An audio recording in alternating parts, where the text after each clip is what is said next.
Pai, sobre a igreja, oremos pelo pregador.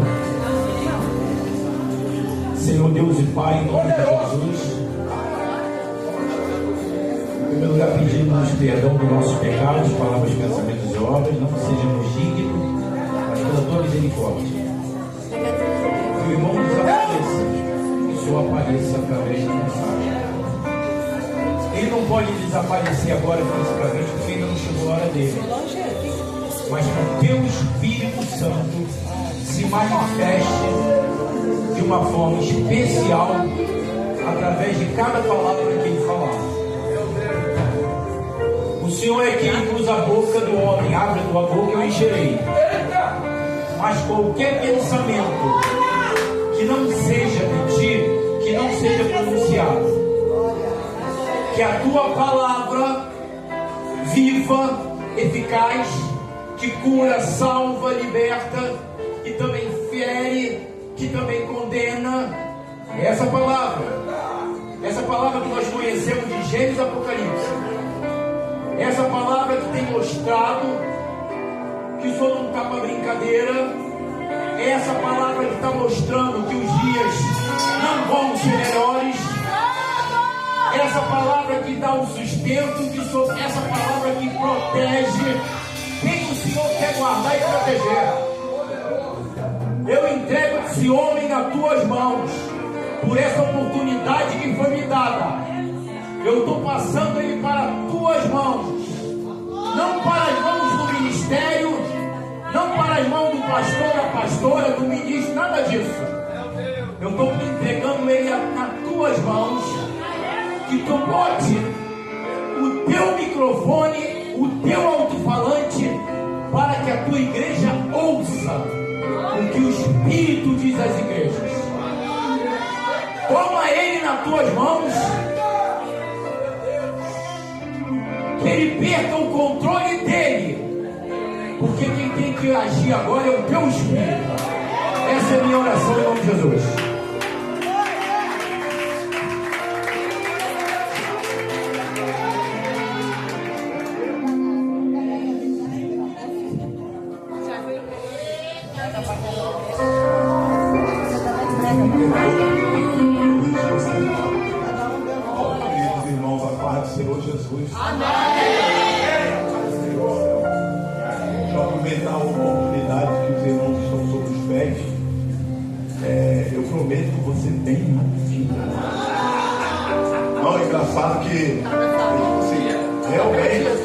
Realmente tem dias que realmente eu prego 20 minutos. Mas tem dia que eu vou assim, 40. Mas eu vou aqui. Eu vou ser água, prometo. Josué capítulo 3. Josué capítulo 3. Santo! Dá teu filho, Deus.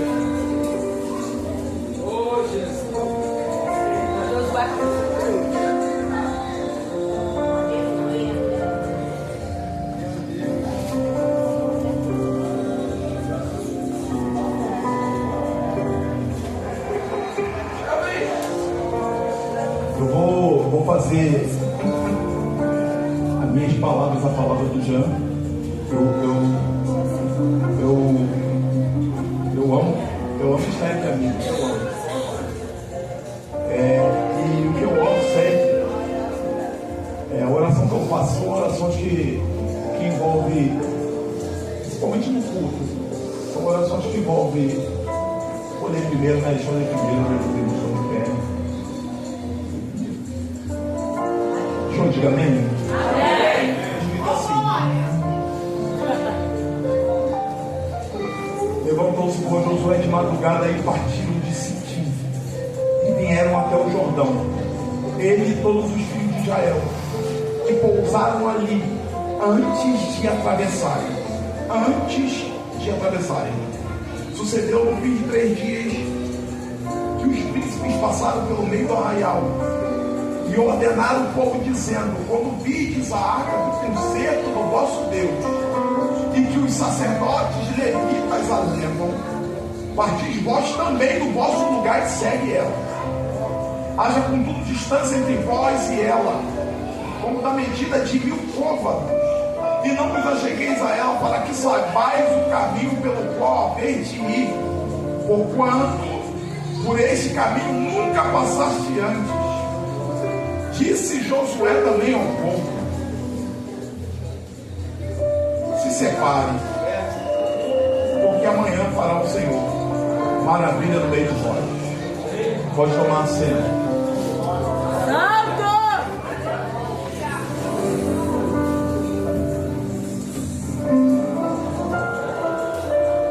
Me ouvi bem, né?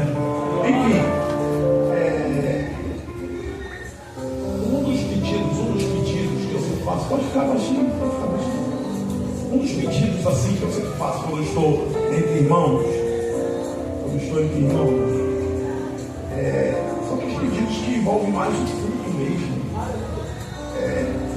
Eu primeiro faço alguns pedidos que envolvem a minha vida. Tem gente aqui que me conhece há 10 anos. Tem gente que me conhece até mais. Um dos pedidos que eu faço em relação a mim é que eu seja menos introvertido. Eu sou introvertido demais. E eu sei que por causa disso, talvez eu aparente alguma coisa que talvez não seja muito agradável. Porque uma pessoa introvertida é uma pessoa que não tem muito diálogo. Não que eu não tenha, mas eu tenho mais diálogo com as pessoas que eu sou mais próximo. Eu tenho mais intimidade. E quando eu falo existe uma diferença de eu conhecer muito tempo e ter convívio muito tempo. É verdade. Eu posso conhecer muito tempo e não ter convívio. Eu vou usar aqui, hipoteticamente, um exemplo. Vou usar meu mano aqui. Esse cara aqui eu conheço muito tempo. Podia usar algo como exemplo.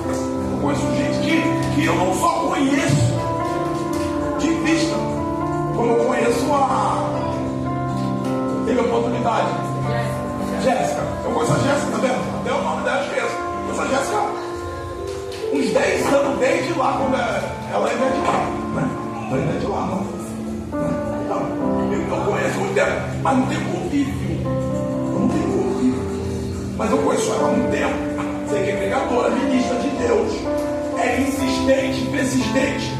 Que são coisas peculiares que ela tem, que eu acho interessante. Como eu sou há muito tempo, mas tenho convívio. Aí tem uma liberdade maior. Aquele negócio todo. É isso mesmo. Enfim. Uma das coisas que eu peço, que eu seja menos introvertido, porque uma pessoa introvertida, talvez ela feche um pouco a porta para as pessoas se aproximarem mais, tá? Essa é a minha introdução, tá bom? Daqui a pouco eu vou falar. Outra coisa que eu peço, não me leve a mal o que eu vou falar, e não feche o coração para a palavra que eu vou liberar, por favor. Uma coisa que eu peço continuamente, que o Senhor nos conceda a cada dia mais, nós amigos, que venha ver em nós o nível de intimidade com Deus tão grande, que gere em nós uma coinonia maior dentro do ambiente de adoração. De maneira É forte, Jesus. que a linguagem seja a linguagem do céu. Meu Deus, coisa linda, Jesus. Continuamente. E que essa linguagem permeie dentro da congregação de maneira que as palavras não sejam liberadas como pontas soltas. Eita, Jesus. Você entende? Vamos pregar. Glória a Deus. Nosso Deus é bendito, que nos concede um grande e maravilhoso privilégio de adorarmos o teu santo nome. Eu tenho me sentido regalado com o que o Senhor tem feito em mim, por mim e através de mim. Eu dou glórias a Deus por isso. E eu louvo a Deus pelos amigos que eu tenho tido a oportunidade de conhecer e tenho assim cultivado uma amizade. Eu conheci esses homens através da minha esposa.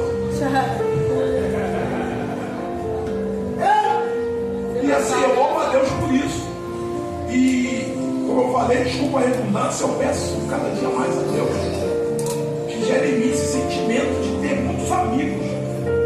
Porque ter amizade nunca é em excesso.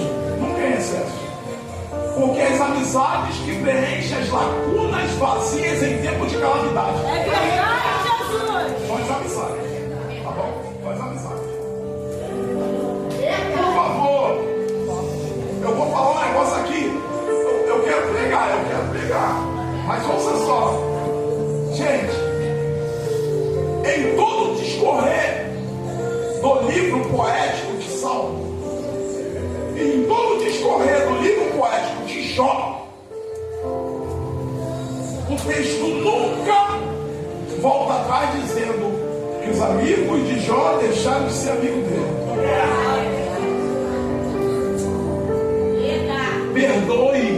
Perdoe a incongruência do teu irmão. Perdoe o nível de maturidade que ele tem. Perdoe. Amigo é amigo. Amigo é amigo. E pronto.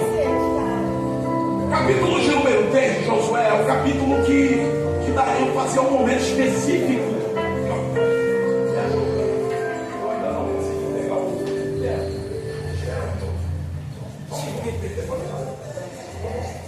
Eu me perco, ainda estou aprendendo.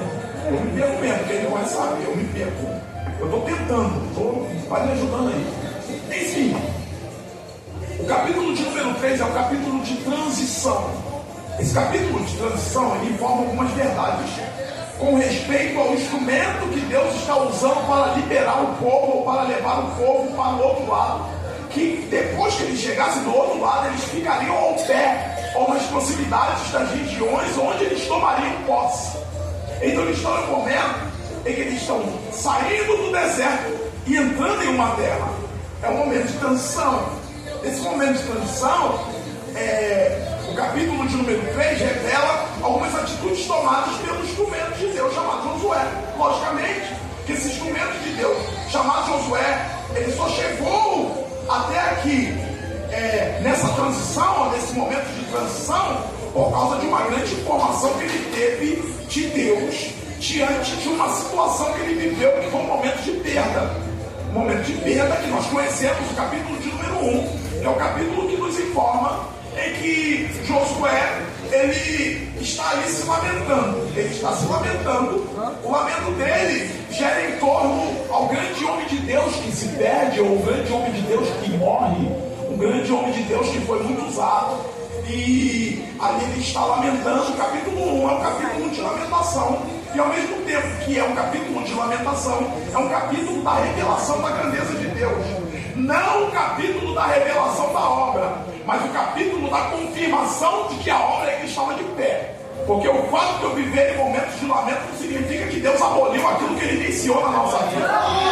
O fato de viver em momentos de perda, em momentos desagradáveis, em momentos que ficamos frustrados, desanimados e até desapontados com algumas situações, não quer dizer que Deus deixou ou vai deixar de cumprir o que Ele falou. Então o capítulo de número 1 é um capítulo que Deus se manifesta. É um capítulo que ele vai se manifestar para confirmar o que ele já tinha falado antes. Não é um capítulo de perda de unção, não é um capítulo em que ele se desviou, não é um capítulo em que ele desanimou da obra. É um capítulo de urgência. Por que é um capítulo de urgência? Porque segundo o relato, capítulo 1, Moisés morreu. É lógico que no costume judaico existe um tempo de um período em que o povo usava esse período para se lamentar depois da perda e depois da morte. Então nesse período o povo se vestia de pano de saco, lamentava, pronunciava a palavra de como homem que Deus era, o que ele era, o significado que ele tinha. Isso permeava sobre todo o povo, e o povo ficava ali se lamentando. E é nesse momento de lamento que Deus se manifesta, que Deus se revela. Existem 2 pontos específicos que eu posso tratar aqui rapidamente no capítulo 1, antes de entrar no capítulo 3. Primeiro, que a Bíblia não dá ênfase a tempo. A Bíblia não dá ênfase ao tempo que eles estão se lamentando. A Bíblia dá ênfase ao Deus entrando num período de lamentação e mostrando que eles não poderiam ficar ali. Isso é revelado ou reverberado por tua palavra pelo fato de que Deus está falando que Moisés morreu. Então o que ele está dizendo, ou o que ele está falando, dá uma ideia que bate de frente com o momento que eles estão vivendo. Aqui pode existir dois tempos: o tempo em que nós lamentamos e o tempo em que não se pode mais lamentar, independente do estado em que nós estamos. Então a palavra de Deus é de urgência. Eu lamento, tenho direito de lamentar, eu não tenho direito de usar o meu lamento como uma corrente que me aprisiona para se cumprir algo que Deus tem para fazer. Então tem gente que se lamenta, mas que 1 ano, 2 anos, 3 anos, 4 anos se lamentando e repetindo a mesma coisa, como se aquilo tivesse acontecido naquele dia. Tem gente que fala de prejuízo que tomou há 5 anos atrás, como se tivesse tomado naquela semana. Tem gente que fala de coisas que aconteceu como se fosse naquele momento, porque o sentimento está impregnado no seu coração. Então, Deus senta no cenário para mostrar para ele: ó, Moisés morreu. Primeiro ponto, Moisés morreu. Você precisa entender que servo de Deus temos chamado, servo de Deus que é usado, esse pensamento doentio e imaturo de gente que pensa que servo de Deus é só vencer e vencer, porque a nossa vitória é além daquilo que nós recebemos na mão. A nossa vitória é além daquilo que nós conquistamos. A nossa vitória é além dos prejuízos que nós tomamos. E essa é a questão. Eu preciso entender que na concepção de Deus, vitória não é ter bem. Eita, Jesus! Vitória é desenvolvimento, esclarecimento, crescimento. Isso é vitória na concepção divina. Não que Ele não queira nos conceder bens, não que Ele não queira nos conceder vitórias, mas para Deus isso não é visão de vitorioso. Existe muita gente que tem muita coisa e não tem nada de Deus, e foi Deus que deu as muitas coisas. Deus deu as muitas coisas, mas ele não tem nada de Deus. E existem pessoas que não tem nada, não tem quase coisa nenhuma e tem muito de Deus. Como pode existir pessoas que têm muitas coisas e muito de Deus? E como pode existir pessoas que têm muitas coisas e não tem coisa nenhuma?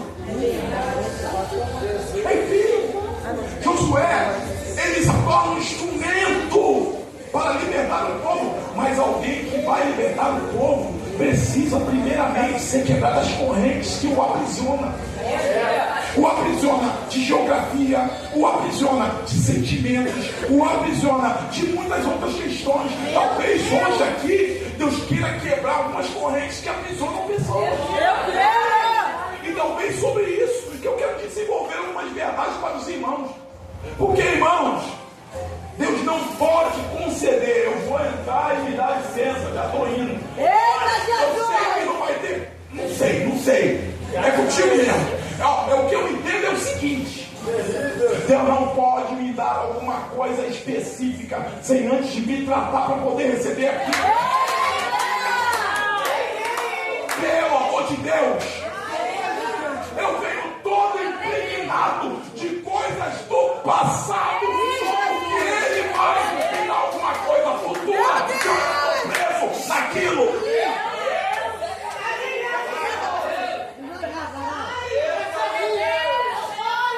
Se desvirtua. Eita, Jesus!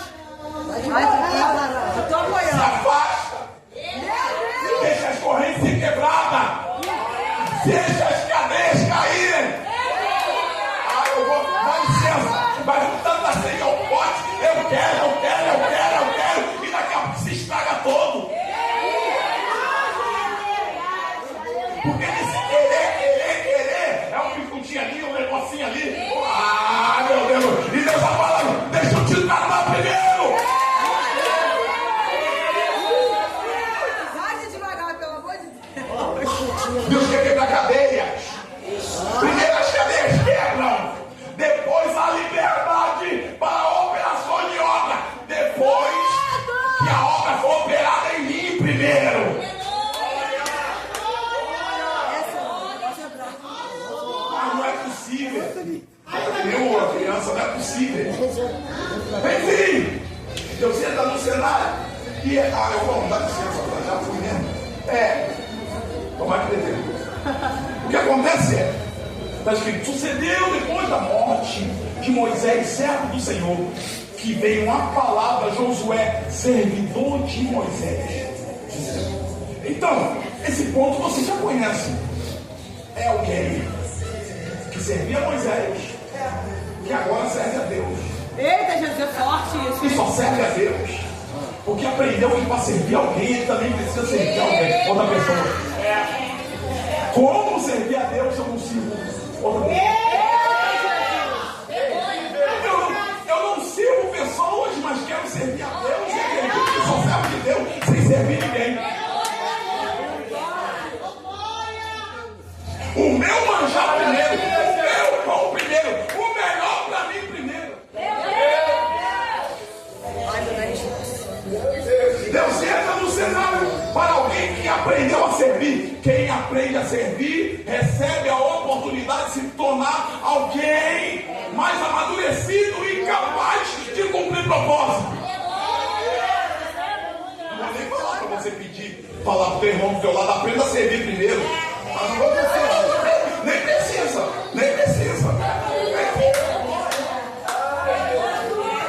Josué recebe um tratamento, que eu não quero entrar nisso, porque não vale a pena.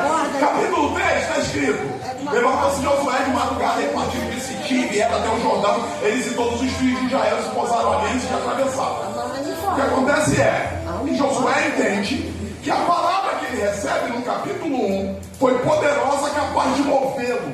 A palavra que nós recebemos tem a capacidade de nos mover, de nos sair da posição que nós estávamos e entrarmos na posição que Deus quer. Palavra que não move não é palavra que muda, e palavra que não muda não é palavra de Deus. A palavra de Deus muda status, muda situação, mas muda primeiramente a mente. Palavra que muda estado e situação e não muda a mente. Não é palavra que transforma. E palavra que não transforma, que transforma lugar, mas não transforma a mente, pode ser até do diabo.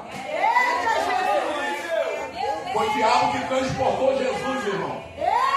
Foi o diabo que transportou Jesus. Você é forte, Jesus. Mas deixa eu falar, vamos entrar aqui. Enfim, Josué, ele se levanta de madrugada. Essa expressão levantar de madrugada revela a atitude de alguém que recebeu uma boa palavra. Porque alguém que recebe uma boa palavra, está escrito, se levantou de madrugada. Nós sabemos muito bem que eles não tinham o privilégio que nós temos da iluminação elétrica. Então eles se levantavam mais cedo para aproveitar todo o dia, para quando estivesse reclinando o dia, ou reclinar da tarde para a noite, eles pegavam e iam para o seu lar, para os seus afazeres, faziam o que tinha que ser feito. A questão aqui é que Josué revela a atitude de quem ouve a palavra de Deus. Quem ouve a palavra de Deus, ele toma atitudes. Quem ouve a palavra de Deus aproveita as ocasiões, se deleita nas oportunidades, aproveita dos momentos. Eu não quero usar o meu momento para fazer o que eu desejo, mas usar o meu momento entendendo que eu não vivo mais para mim, mas para a glória de Deus. Então tem o Josué aproveitando a ocasião. Então quando ele aproveita a ocasião, ele parte de Sitim. Permita-me falar um pouquinho só de Sitim. A palavra Sitim, ela tem um significado muito bem definido, que eu não vou usar, que é o mesmo nome da madeira usada para fazer a Arca da Aliança, mas a expressão Sitim significa aquilo que é fraco, aquilo que é frágil. Segundo a geografia do lugar, o povo de Israel está lamentando a morte de Moisés em Sitim. Sitim é o lugar que revela o momento do lamento, mas também revela a fraqueza de quem está lamentando. Porque a geografia informa que houve ali um acidente, uma perda. A geografia demarca de que eles estão chorando por causa do que se perdeu. Então o texto fala, para quem recebeu a palavra, o texto informa e nos revela que Josué, depois que recebe a palavra, entende que naquela geografia sabedoria, ele não deveria ter aquele tipo de posicionamento, porque aquele tipo de posicionamento não deveria estar na vida de alguém que recebeu uma palavra de vida potente, poderosa, para guiar outras pessoas. Então não estou falando, se você entendeu, eu não estou falando de geografia, estou falando de posicionamento. Como é que pode alguém que recebeu uma palavra de vida só vive com impressão de morte, sentimento de morte, falando de morte? Então a palavra que ele recebe faz ele entender: sentir não é para mim. Se eu estou fraco, de duas uma, ou a palavra que eu recebi não era a palavra de vida, era a palavra do meu ego. Vou repetir, desculpa. Se eu estou fraco, de duas uma, ou a palavra que eu recebi não é a palavra de vida, é a palavra do meu ego. E a palavra do meu ego, ela gira em várias instâncias. Ela pode girar na instância de quando eu entendo que alguém está sendo atingido. Falei mesmo. Quando alguém está sendo atingido por aquilo que foi pronunciado. Fala, Deus! Ou a palavra de duas uma, como falei, palavra do ego, ou não foi recebida a palavra de Deus. Porque quando a palavra de Deus não é recebida, ninguém se move. Ninguém faz nada. Quem entende o que é de Deus não está preocupado com a profundidade, com o nível de exortação, com o nível de repressão. Ele somente recebe porque sabe que é Deus que está falando. Enquanto alguns estão interessados em encher seu ego, tem muito crente interessado a ser cheio de Deus. Tem muito crente interessado a ser cheio de Deus. E quem está cheio de Deus, irmão, não se preocupa com desenvolver do culto. Porque primeiramente, o culto não é meu. É verdade, Jesus. Mas sou eu que crio ele. Você entende? Eu crio o culto. Você acha que é Deus que cria culto? Não, quem cria culto sou eu. Eu que preparo o culto para oferecer para Deus. Aí eu nunca vi quem prepara o culto decidir o nível do culto. Eu nunca vi quem prepara o culto chegar à conclusão de acreditar que pode pôr nota nele. A nota hoje é 5, porque eu não gostei muito da mensagem que eu ouvi. Aí eu não gostei, eu achei meio água com salsicha, a pregação do careca. Eu achei meio ruim. Cruz credo, Deus. Que culto ruim. Meu Deus. Ué, o nível de culto é revelado pelo tipo de adorador que há dentro do culto. Então o tipo de adorador que está dentro do culto revela que tipo de culto vai haver na hora da adoração. A adoração silenciosa só existe na postura de vida lá fora. Pegou quem quis. Tem alguém falando, aqui não é pra mim. Essa posição não é pra mim. Se é pra ser, vamos ser de verdade. Se é pra adorar, vamos adorar de verdade. Se é pra ser, vamos ser de verdade.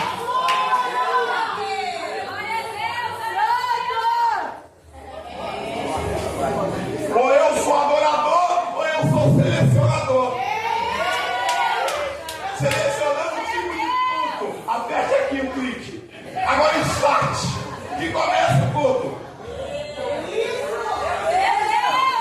Aí o apóstolo Paulo vem e fala: portanto, meus amados irmãos, quer mais? Quer ver mais? Ou façais qualquer coisa que seja tudo realizado para a glória de Deus.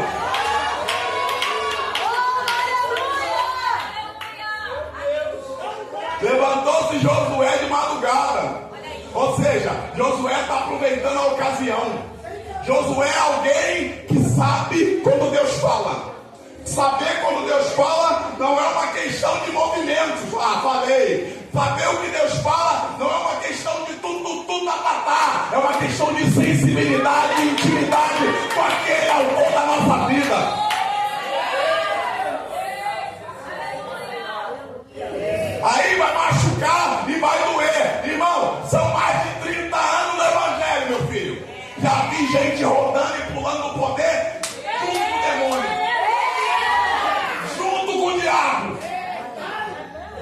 já vi gente envolvido no poder, pulando e rodando e falando: sai daí que eu não quero você aqui, envolvido no Pentecoste, porque estou cheio de Deus.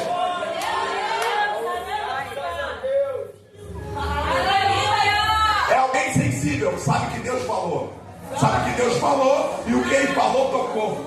O que Ele falou o que Ele falou sensibilizou. O que Ele falou cortou. O que Ele falou machucou. Sabe o que é repreensão? Alguém que sabe o que é repreensão? Totalmente diferente de exortação. Exortação, para quem pensa que é apanhar, exortação é o ato e o efeito de dar coragem. Eita, Jesus! Quem é exortado recebe coragem. Sabe o que é repreensão? Repreensão é apontar onde está errado. Repreensão é apontar e mostrar onde está errado. Fala que Deus não mostrou para Josué onde ele estava errando. Tu está errando não pelo fato de estar lamentando. Você está errando porque você está alimentando o lamento muito tempo. Então, chegou a hora.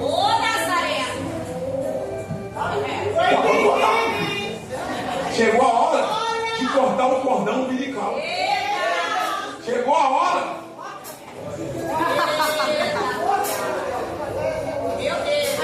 Partiu, decidir, foi até o Jordão.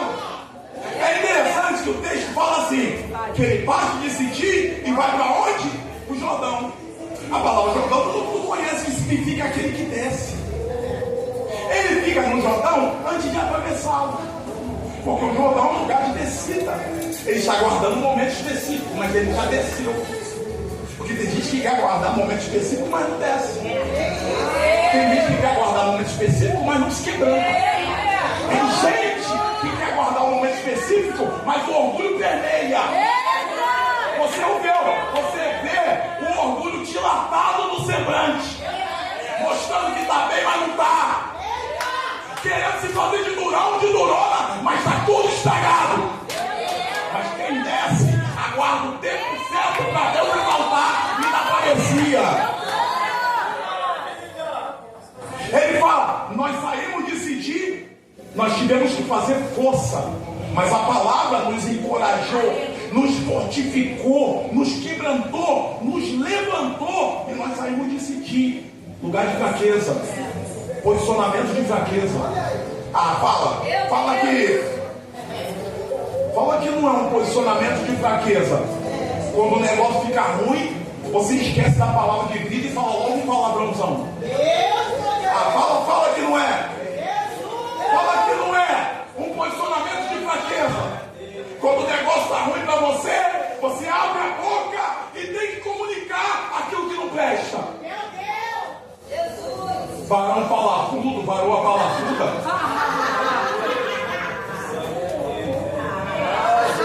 Abre logo o bocão. Fala que isso não é posicionamento de gente fraca.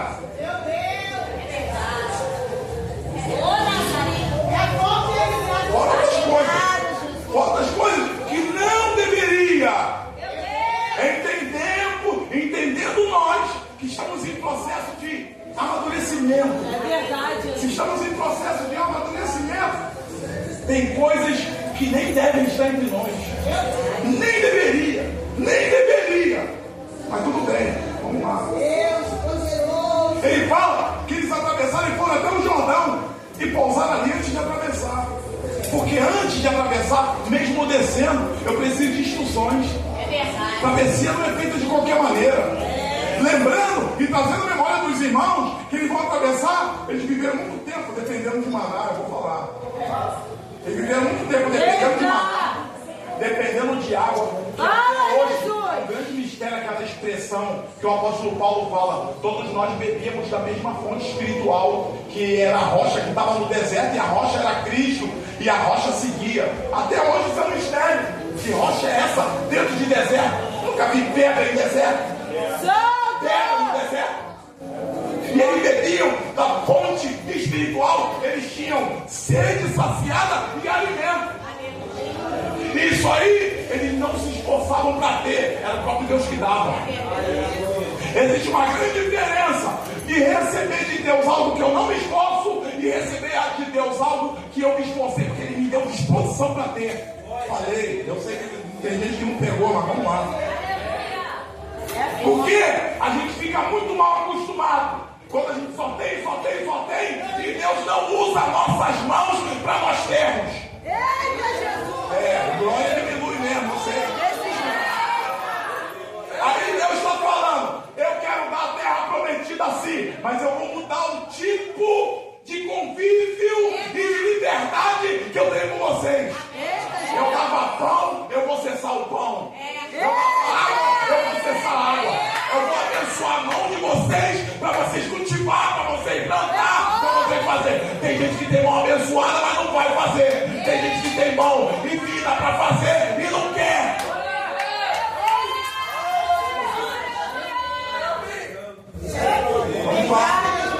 Vamos lá. Aí, Josué, ele entende que ele tem que ficar ali. Ele tem que ficar ali até o momento certo de atravessar. Porque não existe a travessia sem antes haver instrução. Nós não estamos vivendo, quer dizer, nós estamos vivendo, mas nós não queremos isso para a nossa vida. Nós não queremos viver uma vida permeada de coach. Tem pessoas ouvem, não, você precisa a técnica para ser bem sucedido. Ah, meu irmão, tem misericórdia de mim. A técnica para ser bem sucedido é descer e obedecer. Quer viver um momento de coach? Quer viver um momento de coach? Você faz assim para Deus fazer para você. Deus precisa de toca no teu favor. Ah, pelo amor de Deus, Jesus. Pensamentos doidos que vem na nossa cabeça por orientações de pessoas que não tiveram uma boa orientação para falar a verdade para a gente. Aí fica, os que vão se desenvolvendo, se desenvolvendo, tem que sair daquele casulo, tem que quebrar aquela cerca para poder obter do lado de fora. Para não ficar aprisionado, preso numa redoma que não foi Deus que criou. Eita, Jesus, você é forte. Eu sei que eu me estou ouvindo aí, entendendo? Você é forte, Jesus. Ah, pelo amor de Deus. Aí fica, faz assim, que aí Deus olha você fazer. Ah, pelo amor de Deus, irmão. De repente Deus olha mais do que você é do que o que você faz. Porque nem sempre aquilo que nós fazemos revela quem nós somos.